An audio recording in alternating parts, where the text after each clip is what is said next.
かやは黒曜石でできた小さいナイフをアシタカに渡します。誰とも生涯他に恋をしませんっていうふうな意味なんですね。で、アシタカはめっちゃイケメンの表情でにっこり笑いながら、私もだ、いつまでもかやを思おうって言うんですね。女の人でですね、このシーン嫌いな人というか、アシタカのこういうところがスカンっていうのがかなりいるんですよ。で、なんでかっていうと、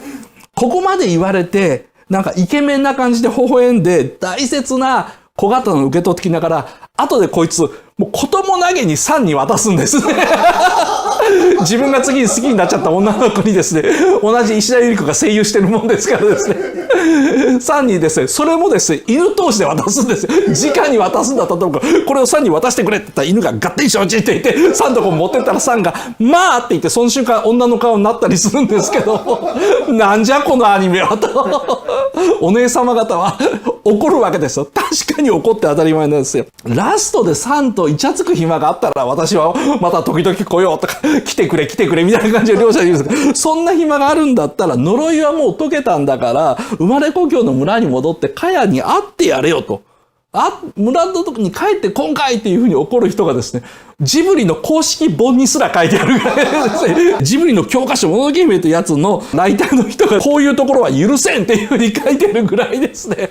怒ってるんですけど、まあ、怒る気持ちはよくわかるんですけど、実は全て象徴なんですよ。ここが宮崎駿、必要なことは全て書くけども、分かるようには書かないって言ってるところなんですね。村の外れにですね、夜中に女の子が忍んで会いに来て、貞操の印っていうのをくれるわけです。これどういう意味かっていうと、二人は人目を忍んでしたという意味なんですね。そのシーンを宮崎さんは書きたくないので、小刀を渡すことによってメタファーとして表現してるんです。かやの中にはアシタカの血筋は残っているという話になってるんですけども、宮崎さん人一倍恥ずかしがり屋だから書かないんですね。違うシーンなんですけども、もう一つ入って、アシタカが何日も寝たきりのところから起きるシーンがあります。岩でできた小屋みたいなところの中なんですけども、サンは無防備な寝顔で寝てて、足も見えてるんですね。このシーンのコンテを見た鈴木敏夫がですね、この二人しましたよねっていうふうに聞いたそうなんですね。そしたら宮崎駿一切答えようとしないというのをですね、鈴木敏夫がすごい嬉しそうにラジオで言ってるんですね。いつも明確にそうですとか違いますという宮崎駿がですね、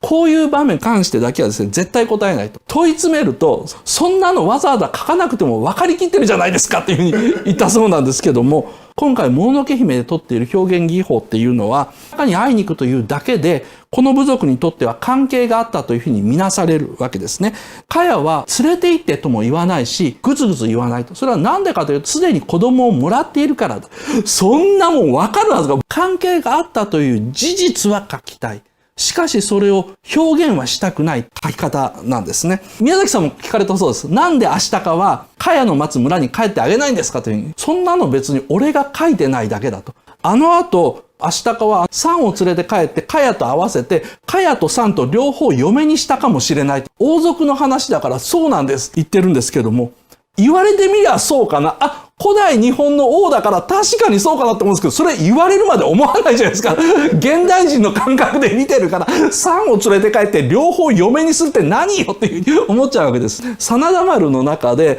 何人も嫁がいて側室がいたっていうやつを NHK のドラマの中で一切書かないのと同じように、宮崎さんもですね、そこら辺は書かないんだけども、気になるんだったら、アシタカは田舎に帰ったということにしても構いません。その時はサンも連れて帰って嫁が2人という状態になったでしょうというふうに言ってるわけですね。